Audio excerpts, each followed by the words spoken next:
내 영혼은 안전합니다. 주 손길로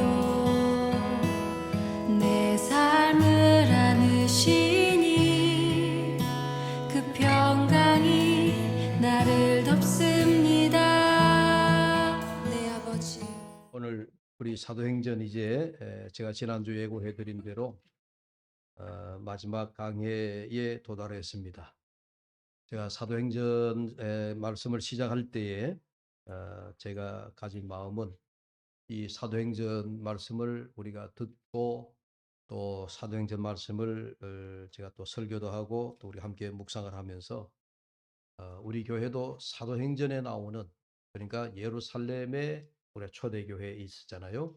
그 예루살렘의 그 초대교회처럼 되었으면 좋겠다 하는 그런 심정으로 기도하는 마음으로 이 사도행전을 말씀을 보게 되었고, 또 기도하면서 또 준비하고 선포한 말씀이 저도 그렇고 여러분들 듣는 여러분들도 그런 마음들이 얼마나 함께 공유되어졌는지는 잘 모르겠으나, 아무튼 이 예루살렘의 교회처럼 우리 대구 두려교회도 부흥의 기로에 들어서면 좋겠다 하는 그런 마음이었습니다.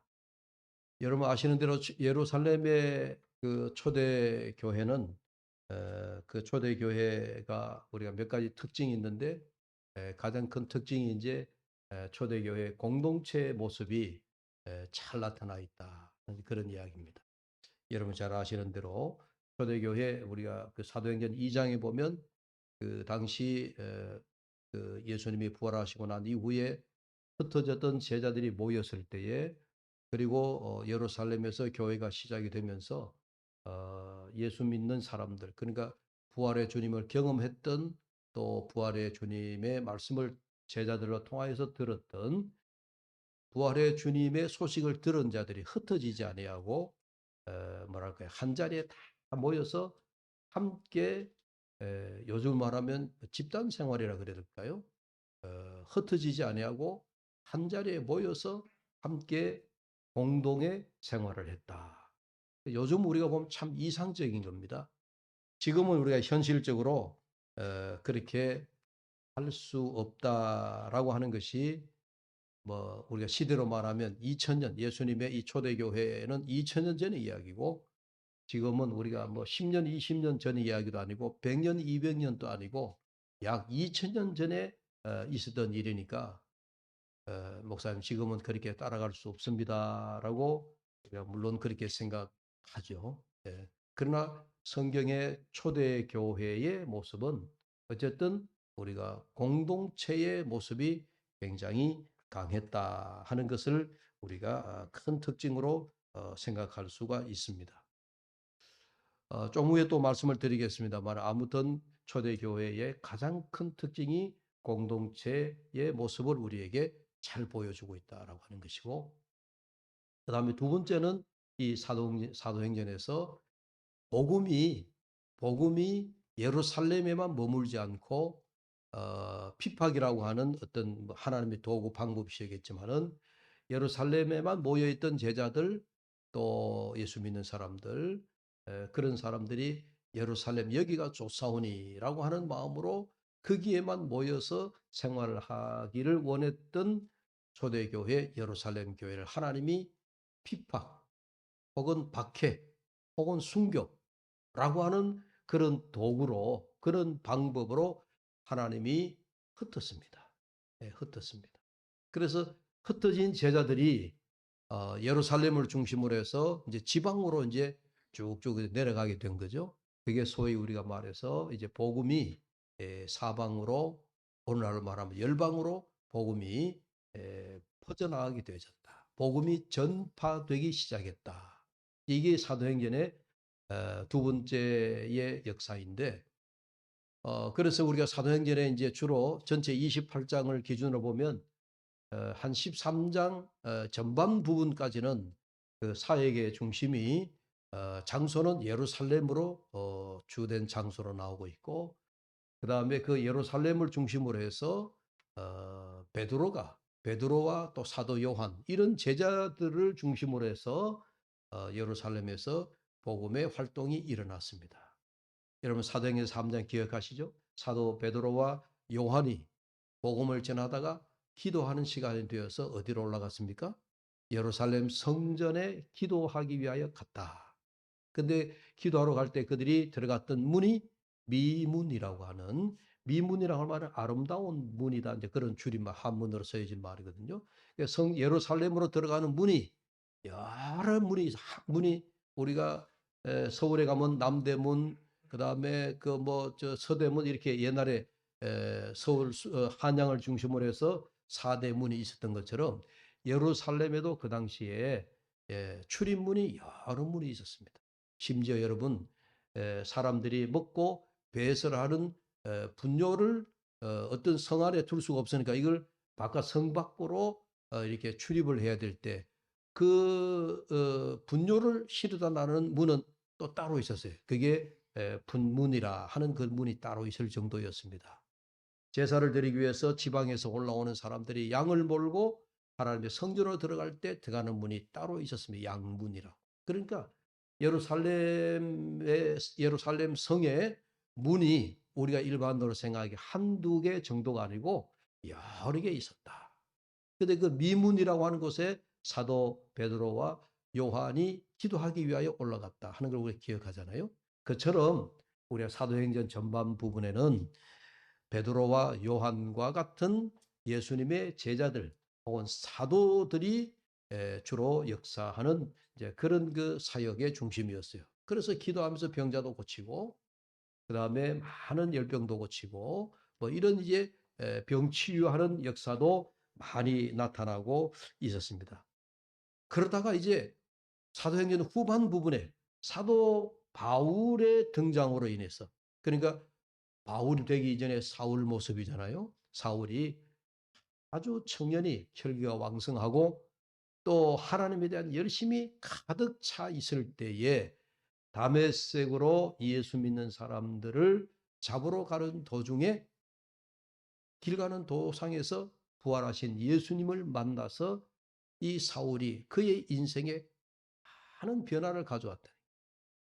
그러니까 이제 사울이 변하여 바울이 됐죠. 그 바울이 이 바울이 회심하고 난 다음에는 이제 사도행전에서는 거의 다가 이제 후반 부분은 사도 바울의 이방인을 향한 하나님의 복음의 역사, 또 이방인을 향하여 복음을 전파하는 그런 이방 선교 사업에 대한 그런 것으로 이제 가득 차기 시작했습니다. 그래서 우리가 잘 지금까지 보아왔던 대로 바울이 한 번도 아니고 두 번, 세 번에 걸쳐서 요즘으로 보면 전 세계를 다니면서 복음을 전파했다. 그래서 성경에 여러분 우리가 선교사를 얘기할 때 최초의 신약 시대의 최초의 선교사가 사도 바울이었다. 그렇게 얘기할 수도 있다는 얘기입니다. 바울 자신도 나는 하나님 앞에 이방인을 위하여 부름을 받은 종이다. 그렇게 자기 자신을 고백하게 되어졌습니다. 이제 그러한 바울의 이방 지역, 이방인을 향한 하나님의 복음 전파 열정을 우리가 지금까지 보아왔습니다. 그러면서 이제 우리가 마지막 사도행전 끝날 무렵에 27장, 28장 우리가 바울의 간절한 마음 중에 하나가 뭐였냐면은 로마에 가서 내가 복음을 전하고 싶다. 그러니까 이 바울이 생각이라, 물론 우리가 지금 이제 신약 시대 때에 그 당시에 사람들이 땅끝이라고 생각했던 것이 지금의 그 스페인을 그 당시에 그 사람들이 땅끝 나라라고 생각했습니다. 근데 바울의 머릿속에는 로마, 내가 로마에 가서 복음을 전하면 이 로마가 당대의 문화의 중심, 정치의 중심, 모든 나라가 이 로마에 모두 집중되어 있었기 때문에 모든 중심에, 세계의 중심이 로마라고 생각했던 바울은 나에게 있어서 땅끝은 로마다. 이제 그렇게 생각했던 것 같아요. 여러분 지난주에도 또 말씀을 드렸지만 사도행전 1장 8절에 이 한 말씀에 우리가 주의 복음이 성령이 너에게 임하시면 너희가 권능을 받고 온 예루살렘과 온 유대와 사마리아와 그리고 마지막에 땅끝까지 라고 하는 그 말씀. 사도행전 1장 8절에 기록되어져 있는 말씀과 같이 그 당시에 사도들이 주의 제자들이 복음을 땅끝까지 전해야 된다라고 생각했던 거예요. 그래서 바울에게 있어서는 아마 그가 땅끝을 나는 로마에 가서 복음을 마지막 전해야 되겠다. 그런 열망이 아주 강했습니다. 그래서 바울이 생각 끝에 로마에까지 가기를 원했다. 여러분 우리가 제주도에는 언제 가도 참 제주도가 우리나라에서는 유일하게 비행기를 타고 갈 수 있는 섬이 이제 제주도잖아요. 그래서 좀 쉬러 가야 되겠다. 그러면 제주도 한번 다녀오시죠. 제주도가 휴양지처럼 그렇게 생각하는 경우가 많습니다. 그래서 지금은 우리가 제주도를 그런 이제 개념으로 생각을 하지만 조선 땅에 복음이 들어와서 그리고 이 복음 전수받고 이제 그 복음이 전파될 때에 제주도는 우리 조선 땅에서도 가장 험지였습니다. 그렇지 않았겠어요? 비행기도 없고 배를 타고 가야 되니까. 또 그 당시에 뭐 배를 타고 그렇게 제주도까지 갈 수 있는 그런 항해술이 발달한 것도 아니고 모터가 달린 배도 아니고 노저어서 돛담배로 가야 되는 그런 시절이니까 제주도에 간다라고 하는 것은요. 이건 요즘 말하면 선교지에 목숨을 걸고 가겠다 하는 그런 마음이에요. 그래서 우리가 한국 초기 교회사에 보면 최초의 제주도에 복음을 전하러 가야 되겠다 하는 사람이 이기풍 목사님. 그래서 오늘 이기풍 목사님을 이기풍 선교사라고 얘기를 합니다. 그래서 제주도에 가면 여러분 이렇게 제주도는 어디를 가도 다 좋지만 공기가 맑고 모든 것이 잘 되어 있지만은 여러분 제주도에 가시면 이기풍 선교사 기념관을 꼭 여러분 신앙적인 차원에서 한번 방문해 보시면 좋습니다. 제주도에 가면 그게 어느 지역인지 제가 자세히는 모르지만 늘 저는 제주도에 한 번씩 갈 때마다 그냥 지나치더라도 가서 안에 발을 한번 밟고 지나가더라도 이기풍 선교사의 기념관을 한번 들여다보고 갑니다. 거기 가면 이기풍 선교사가 어찌하여 이 제주도에 왔고 어떻게 선교를 했고 어떻게 복음을 전했고 어떻게 죽을 고비를 겪었느냐 이런 이기풍 선교사에 대한 선교 일지가 그게 쫙 스크립이 다 되어 있습니다. 그래서 이기풍 선교사 기념관이 제주도에 있다 하는 것을 우리가 알고 여러분 지금의 제주도에 많은 교회들이 부흥하고 제주도가 복음률이 참 높습니다. 그 원인이 어디 있겠습니까? 이기풍 선교사가 그 당시 조선시대에 배를 타고 죽을 고비를 겪어가면서도 여러분 제주도에 가서 복음을 심었기 때문에 그런 거다. 네. 누군가가 복음을 전하지 않으면 여러분 그 지역은 복음화될 수가 없습니다. 사도 바울이 내가 로마에 가서 복음을 전해야 되겠다. 여러분 그 한 사람의 마음에 품은 선교의 그 소망, 열정 그 마음이 로마의 바울을 비록 자유의 몸이 아니고 죄수된 몸으로 왔지만은 그렇게 복음을 전했던 로마, 그 로마를 중심으로 해서 여러분 이후에 이제 세월이 한 300여 년이 지나고 난 이후에 마침내 로마가 여러분 세계 기독교 공인을 하게 됩니다. 우리 세계 역사에 보면 우리가 313년에 대로마 제국이 드디어 우리 기독교 앞에 두 손을 들고 항복한 셈이에요. 무릎을 꿇은 셈이에요. 예수 믿는 사람들 핍박을 많이 했지만 여러분 300여 년 동안 핍박을 당하면서도 예수 믿는 사람들이 그렇게 수많은 사람들이 순교를 당하면서도 여러분 기독교가 끊기지 않았어요. 그 대로마 제국을 향하여 복음의 깃발을 높이 들었는데 여러분 300년 만에 대로마 제국이 기독교를 정식으로 우리 국교로 삼겠다 하고 공인했다는 게 그게 우리가 세계사의 313년입니다. 그 이후로부터는 이제 로마에 여러분 교황 제도가 생기게 되어지고 로마에 크게 복음이 교회가 부흥하게 되어졌다 하는 얘기입니다. 아무튼 오늘 사도행전 28장을 마지막 절을 읽으면서 이제 우리가 사도행전 28장을 끝나겠지만은 서울에 가면 온누리교회라고 있습니다. 온누리교회는 여러분들이 잘 아시는 하용조 목사님 이미 돌아가서 고인이 되었습니다만은 이 하용조 목사님이 교회를 설립한 교회입니다. 옛적에 지금이 아니고 우리가 이 지역노회로 오기 전에 평양노회에 있을 때 이 온누리교회가 평양노회 소속 산하의 교회였습니다. 그래서 거기서 노회도 하고 총회도 하고 해서 제가 여러 번 가서 이 온누리교회를 본 적이 있는데, 이 하용조 목사는 고인이 되셨지만은 이분의 목회 방향은 선교였습니다. 그래서 단일 교회로서 세계의 선교사를 가장 많이 파송한 교회가 온누리 교회입니다. 온누리 교회. 하용조 목사님은 내가 보낼 수 있는 곳이라면은 선교사를 정말 땅끝까지 다 보내자 하는 그런 마음으로 선교사를, 여러분, 단일 교회, 한 교회로서 선교사를 가장 많이 파송해요. 여러분, 선교사 파송 데이터를 보면요, 지금도 미국 교회가 전 세계적으로 가장 많은 선교사를 파송하고 있습니다. 그 다음이 우리나라예요. 그런데 미국 교회는 워낙 큰 교회, 많은 교회 역사가 오래됐으니까 당연히 미국이라고 나라겠지만은, 그러나 우리 선교 140, 50년 동안에 짧은 역사를 가지고 있는 우리 한국 교회가 미국 다음으로, 그러나 교회 수나 이런 거에 비해서 오히려 우리 한국 교회가 세계의 선교사를 파송한 그 순위를 보면 우리 한국이 제1위입니다. 한국이 가장 많습니다. 아무튼 뭐 1등, 2등 그런 거 좋아할 일은 아니지만은, 하용조 목사님이 그렇게 단일 교회, 한 교회에 담임하면서 세계에 가장 많은 선교사를 파송했다라고 하는 그런 이야기인데, 그 얘기보다도 한 번은 제가 하용조 목사님의 특강을 들으면서 이 사도행전에 대한 이야기를 하면서 이런 이야기를 한 적이 있습니다. 살아계실 때 이야기입니다. 사도행전 29장을 위하여, 오늘 말씀의 제목이 사도행전 29장을 위하여. 영어로 사도행전을 액처라고 얘기하는데 액처 29를 위하여. 29를 위하여. 그게 무슨 말입니까?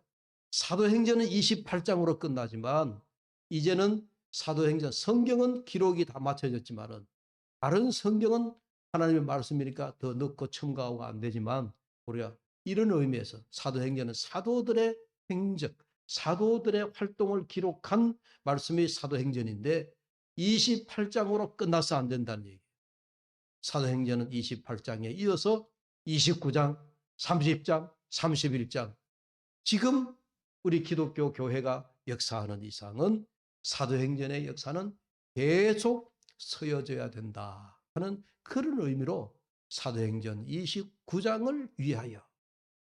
제가 그때 그 특강을 들으면서 가슴이 굉장히 뜨거워. 사도행전은 비록 28장으로 2000년 전에 사도들의 행적은 끝났지만은 29장이라고 하는 이어서 서야 될 그 주인공은 누구냐? 바로 우리다. 그런데다. 우리가 이제는 그 복음의 역사를 이어가야 되겠다 하고 하는 뜨거운 뛰는 가슴을 가졌던 적이 있습니다. 그런 의미에서 사도행전 28장은 28장으로 끝난 것이 아니라 미완성이다 하는 그런 얘기를 하고 싶어요. 미완성이다. 미완성. 이 하용조 목사가 한 번에 일본에서 전도 집회를 할 때, 한 목사님 살아있을 때 보면 이제 이 러브, 사랑이라고 하는 단어, 러브 소나타 인 재팬, 미국에서 전도 집회를 많이 했어요. 그래서 이게 많은 얘기가 오갔습니다. 저 미운 일본 사람, 일본 사람한테 왜 가서 저렇게 한 목사님이 복음의 열정을 태우느냐. 우리나라 사람들에게 그런 일본에 대한 정서가 있잖아요. 그 못마땅하게 얘기는 목사님들이 많이 있었습니다. 원수를 사랑하라 하지 않아. 우리 역사적으로 일본이 밉지만 일본 사람들 하나님이 구원받아야 돼. 그래서 일본에서 아주 열정적으로 전도 집회를 여러 번 하셨어요. 그 일본에서 집회를 하는 중에 마침 고인이 된 이어령 옛날 문체부 초대 장관인가요? 그분이 일본에서 이제 안식으로 쉬고 있을 때 그 집회에 왔다가 한 목사님에게 전도를 받고 거기서 세례를 받은 적이 있습니다. 그래서 이어령 교수가 세례를 받고 그분이 영적으로 변화된 거예요. 그래서 책을 내놓은 첫 막 그분이 많은 책이 저술책이 있지만은 그분이 신앙을 받아들이고 세례를 받고 변화되고 난 이후에 그가 신앙서적으로 첫 번째 내놓은 책이 지성에서 영성으로라고 하는 책이에요. 이 책이 많은 사람들에게 읽혔습니다. 베스트셀러가 됐습니다. 우리 한국에서 지성인이다 대표다 하면은 이어령 교수예요. 이분은 아주 해박한 지식을 가지고 그런데 그분이 신앙을 받아들이고 내가 하나님을 만나고 나니 지성으로만 사는 것이 아니고 그래서 지성에서 영성으로 라고 하는 그 책을 내놓은 적이 있었습니다. 안 보신 분이 있으면 꼭 한번 읽도록 권합니다. 여러분 우리가 이렇게 한 사람의 열정적인 어떤 복음 전파에 의해서 여러분 참 이렇게 일본에도 많이 복음화율을 높이고 또 많은 사람들에게 복음을 전할 수 있었다 하는 이야기예요. 자, 그런 의미에서 우리가 사도행전 28장은 미완성이다 하는 이야기입니다. 여러분 음악하시는 분들은 슈베르트의 교향곡 가운데 미완성이라고 하는 곡이 있죠. 미완성. 여러분 오늘 사도행전의 역사는 우리가 계속 서 내려가야 할 미완성의 성경이요. 또 오늘 우리의 사역, 우리 교회의 역사의 발자취가 이제 사도행전의 28장에 이어서 29장, 30장 이후에 우리의 후대들이 우리의 모습을 보면서 사도행전의 역사를 이어가고 있었구나. 그렇게 하잖아요.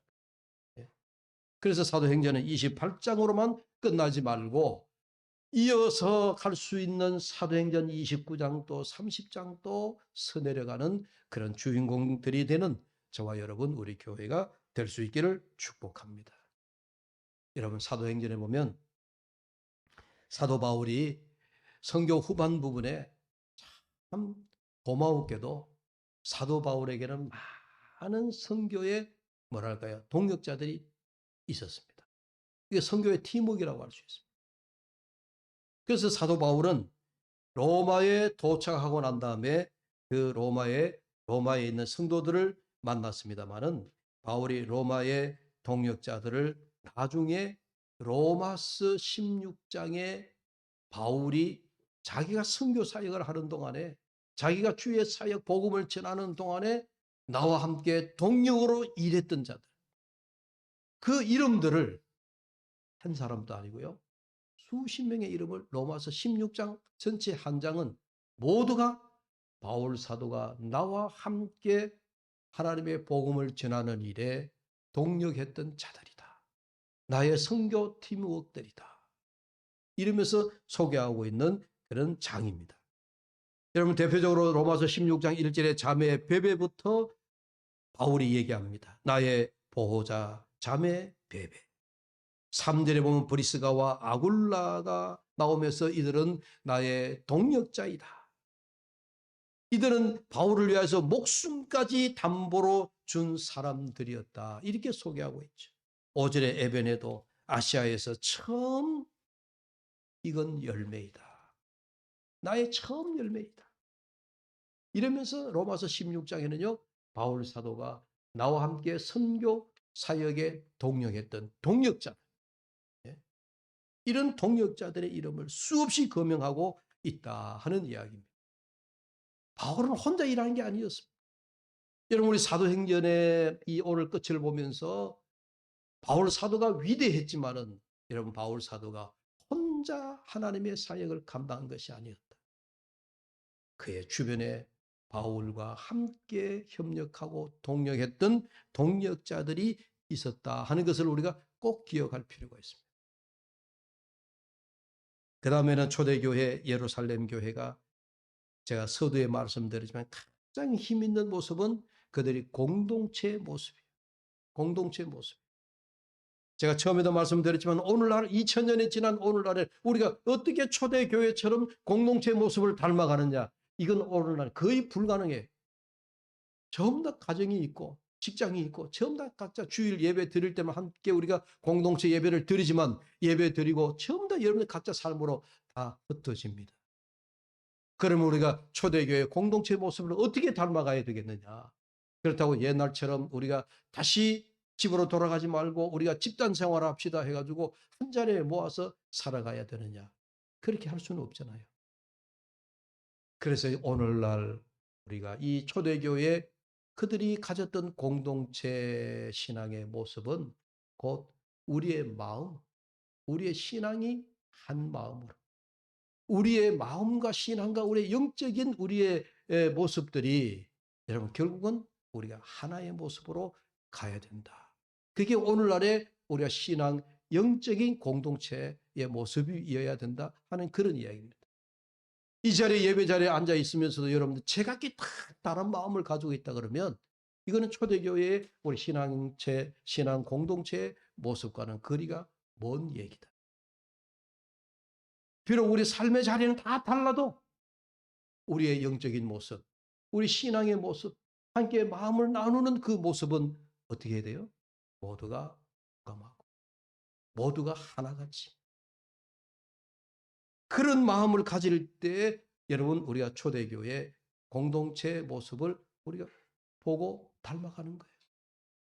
옛날 신앙촌 가는 장로님들 아시죠? 옛날에 이단 사서로 빠졌던 단체 가운데 신앙촌 마을을 만들어 가지고 예수 믿는 사람을 집도 팔고 직장도 버리고 다 신앙촌으로 모여라. 그래 가지고 공동체 생활이다. 이게 초대교회 모습이다. 그런 때도 있었습니다. 요즘은 그게 아니에요. 그렇게 할 수가 없어요. 그렇게 하면 그게 이단이 될 수도 있습니다. 제가 말씀드린 초대교회 공동체의 모습은 이제 우리가 신앙적으로 영적으로 우리의 마음이 모두가 예수 그리스도를 중심으로 해서 한 마음으로 서로 살아가는 그런 마음을 모아둔 마음을 나누는 그런 교회의 모습이야말로 오늘날에 우리가 어찌 보면 궁색한 우리가 해석이 될는지 모르지만 초대교회 신앙 공동체 모습을 닮아가는 길이다 하는 그런 얘기예요. 사도행전은 하나님의 나라를 전하는 말씀입니다. 하나님 나라로 시작해서 하나님 나라로 끝맺는 것이 사도행전입니다. 여러분 사도행전 오늘 마지막 장 31절 여러분 중요한 말씀을 같이 봅시다. 마지막 31절입니다. 함께 읽습니다. 시작. 하나님의 나라를 전파하며 주 예수 그리스도에 관한 모든 것을 담대하게 거침없이 가르치더라. 이런 보십시오. 오늘 사도행전에 하나님 나라를 전하는 성경이다 하는 것을 제가 단적으로 말씀을 드립니다. 마지막 끝맺는 28장 31절에 하나님의 나라를 전파. 여러분 사도행전 많은 이야기가 많은 기사 사건이 있습니다. 많은 병 고치는 사건이 있습니다. 바울이 온 세계를 다니면서 복음을 전했습니다. 무엇 때문에? 왜? 뭘 하려고? 결국은 하나님 나라를 전파하려. 결국 결론에 다다르는 것은 바울 사도의 마음속에 하나님의 나라를 전해야 되겠다. 사도행전의 결론은 하나님의 나라이다 하는 이야기. 하나님의 나라입니다. 여러분 오늘 우리가 왜 복음을 전해야 되죠? 오늘 우리가 왜 이런 신앙의 삶을 살아야 되죠? 우리가 왜 오늘 주의 종으로 목사로 장로로 집사로 권사로 우리가 왜 이런 모습을 신앙생활을 해가면서 살아야 되죠? 배급입니까? 어깨에 뭐 하나 붙이기 위해서 그럽니까? 내 가슴에 완장을 하나 붙이기 위해서입니까? 아닙니다. 우리는 모두가 직분은 달라도 하나님의 나라를 위한 일입니다. 하나님의 나라를 위한. 그래서 이 사도행전은 하나님 나라로 시작을 해서 하나님의 나라로 끝을 맺는다 하는 것을 우리가 생각할 수 있다 하는 그런 이야기입니다. 모쪼록 오늘 사도행전의 역사가 오늘 우리 시대에까지 내려와서 계속 전해지고 또 전해져야 할 것을 말씀을 하고 있습니다. 사랑하는 여러분, 사도행전 28장 오늘 우리가 28장 31절까지 이제 우리가 어쩌면 마침표를 찍었습니다. 그러나 이 마침표는 사도행전 28장 끝이 아니라 복음의 역사의 끝이 아니라 복음 다 했다. 복음 사역을 다 했다. 이제 나는 내 할 일을 다 했다라고 마침표를 찍는 일이 아니라 이제 그 이후에 우리는 미완성이라 생각하고 이제 우리 교회와 또 저와 여러분이 우리 모두가 하나님 나라를 위해서 이제 우리가 어떤 복음의 역사를 써내려가야 할 것인가? 어떤 복음의 역사를 써내려가야 할 것인가? 사도행전 29장은 어떤 역사로 우리가 만들어가야 될 것이냐? 어쩌면 이런 과제가 이제 우리에게 남았습니다. 먼저 우리 모두가 사도행전 29장의 여러분 우리 주인공이 되기를 바랍니다. 우리가 써내려갈 수 있는 복음의 사역의 주인공이 될 수 있기를 바랍니다. 내가 복음의 사역을 잘 감당해서 이어지는 사도행전 29장 그리고 끝없이 그 사도행전에 우리가 마침표가 아니라 쉼표를 찍고 우리가 계속해서 하나님의 나라 사역을 감당하는 저희들이 될 수 있기를 간절히 주의 이름으로 축복합니다. 기도하겠습니다. 하나님 아버지, 사도행전은 선교, 복음, 전도의 역사입니다. 예루살렘에서 시작한 복음의 시작이 사마리아를 지나 유대 지역을 지나 이방인 나라 로마, 당시 세계의 중심부인 로마에까지 복음이 전해진 사도행전입니다. 그러나 오늘 우리가 28장 끝으로 사도행전을 마무리하지만 사도행전의 역사는 끝나지 않은 줄로 믿습니다. 이제는 사도행전 28장에서 다음으로 이어질 수 있는 29장, 이제 이 29장의 주인공들이 우리 교회가 되게 하고 우리 교우들이 되게 하고 우리 모두가 되게 역사하여 주시옵소서. 예수님의 이름으로 기도하옵나이다. 아멘. 주님 한 분만으로 난 만족하네. 이 세상 어느 것과도 비교할